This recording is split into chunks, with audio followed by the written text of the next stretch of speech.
Good morning. I'm Antony Rosen from Johns Hopkins in Baltimore.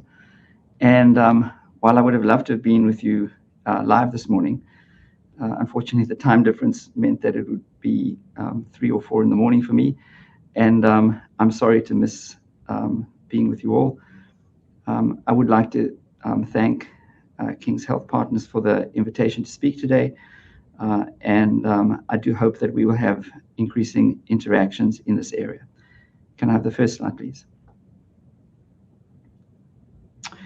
So in the next 5 or so minutes, I'm going to tell you just briefly about what we're doing at Johns Hopkins in terms of using measurement, computation, and connectivity revolutions to advance healthcare.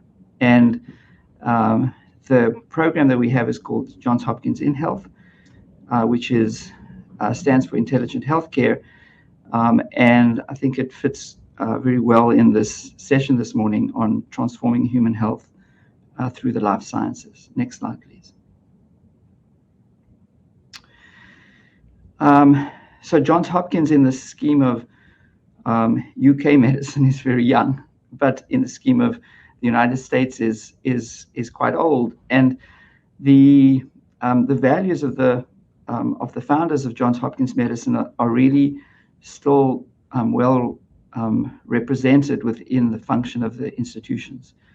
The first concept of the founders was that care, discovery, and learning would occur in the same venue. And Johns Hopkins established a university and a hospital with embedded values. The second is that medicine must be based on science and seek to understand mechanism.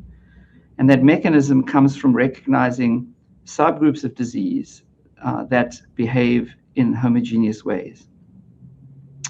And thirdly, that medicine represents a sacred synthesis of science and spirit. And in the 130 some years since Johns Hopkins established these two institutions, those 3 areas of focus have really been primary. Can I have the next slide, please? But the world that we're living in currently is being massively shaped and sculpted by 3 simultaneous technology revolutions. Those revolutions are in measurement, in connectivity, and in computation.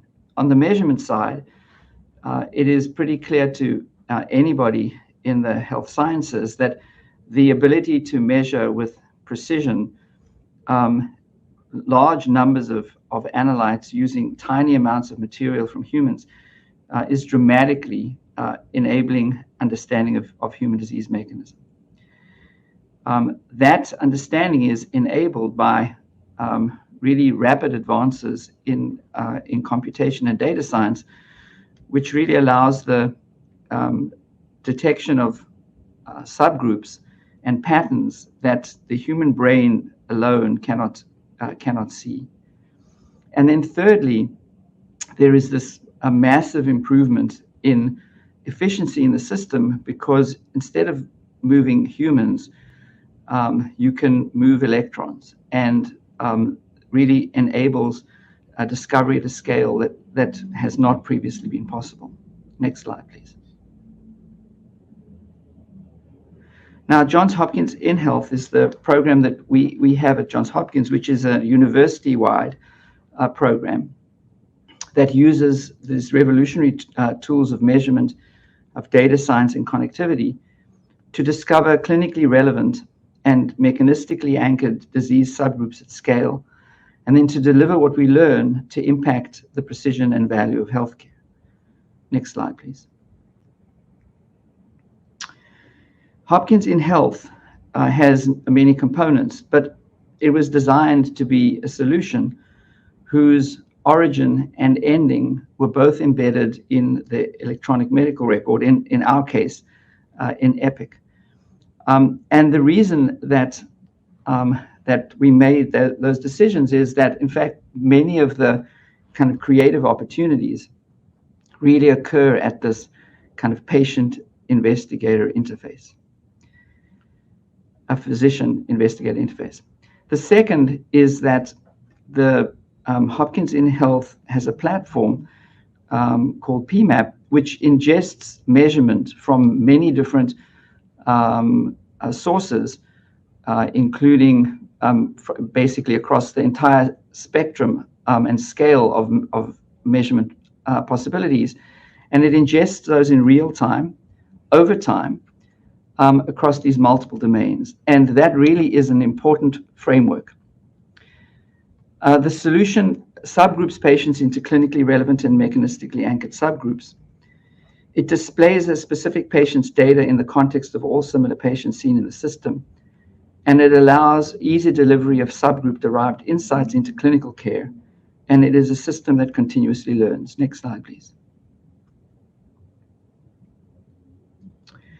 The benefits of such an approach are that really value accrues across the entire spectrum, from the investigative side, decreasing research, the barrier to research and the costs of research, improving the ability to define new therapeutics through discovery of mechanism, efficiency in the health system, efficiency for the payers to avoid unnecessary care, better consumer satisfaction, and therefore better social and public health impact. Next slide, please.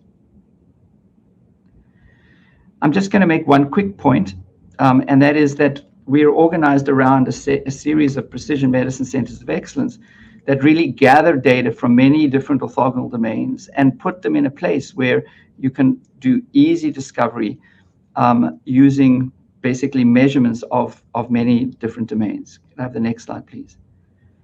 A key is the smart form in EPIC, which is really a major enabler. And I'd be happy to talk more about this. And I already have spoken at when I was there at Guy's earlier in the year. And we'd be happy to speak more about this and potentially share some of these tools. Next slide, please. We believe that the opportunities for this approach are enormous. The scaling of subgroup discovery across many different diseases. Currently, we have 26 precision medicine centers of excellence, and we continue to grow them. The goal is obviously to define mechanism and to discover and engineer solutions based on those mechanisms. With the extraordinary advances in genomics, single-cell sequencing, ambulatory monitoring, other physiologic monitors, imaging, really the opportunities are enormous. These only gain value if you actually deliver insights that you gain back into care.